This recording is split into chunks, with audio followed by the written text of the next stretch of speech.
সুপ্রিয় সুধী এবং প্রিয় প্রবাসী ভাই বোনেরা, আসসালামু আলাইকুম। আমি ডক্টর এটিএম মাহবুবুল করিম, প্রকল্প পরিচালক ও যুগ্ম সচিব, ভেইস প্রজেক্ট। এই প্রজেক্টের পক্ষ থেকে আপনাদেরকে স্বাগত জানাচ্ছি। আমাদের এই প্রকল্পের মাধ্যমে 2020 পরবর্তী যারা করোনা সময় কাজ হারিয়ে নিঃস্ব হয়ে বাংলাদেশে যে সমস্ত প্রবাসীরা ফেরত এসেছেন তাদেরকে পুনর্বাসনের কাজটা হচ্ছে আমাদের প্রকল্পের উদ্দেশ্য। এই উদ্দেশ্য সাধনের লক্ষ্যে আমরা সারা বাংলাদেশে 31টি ওয়েলফেয়ার সেন্টারের মাধ্যমে 64টি জেলায় আমরা 2 লক্ষ প্রবাসীদেরকে নিবন্ধন করেছি এবং নিবন্ধন পরবর্তী তাদেরকে আমরা এককালীন 13,500 টাকা করে অনুদান দেওয়ার পরে আবার আমরা তাদেরকে কাউন্সিলর, ডেপুটি কাউন্সিলের মাধ্যমে বিভিন্ন কাউন্সিলিং করে তাদেরকে কিভাবে প্রশিক্ষণ দিয়ে উদ্যোক্তা হিসাবে প্রতিষ্ঠিত করা যায়, চাকুরিতে পুনর্বহাল করা যেতে পারে অথবা পুনরায় তাদেরকে প্রপার চ্যানেলে বিদেশ পাঠানো যেতে পারে, সেই কাজটা আমরা এই প্রকল্পটিকে করছি।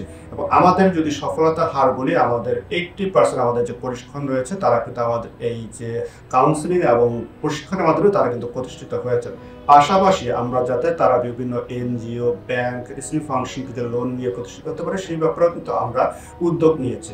আপনারা জেনে খুশি হবেন যে এই 2 লাখের বাহিরেও আমরা 2015 পরবর্তী সংখ্যাটা ধরে যে সমস্ত প্রবাসীরা আরও আসছেন তাদেরকে টার্গেট করে আমরা আরও অতিরিক্ত 50 তাদেরকে টার্গেট দিয়েছি, তাদেরকে আমরা পুনর্বাসন করতে চাই। এবং এই পুনর্বাসনের মাধ্যমে যারা বাংলাদেশে ফেরত এসেছেন, যারা আমাদেরকে রেমিটেন্স পাঠিয়ে আমাদেরকে সাহায্য করতেন, তারা যাতে সমাজে প্রতিষ্ঠিত হতে পারে, এটাই হচ্ছে আমাদের মূল উদ্দেশ্য।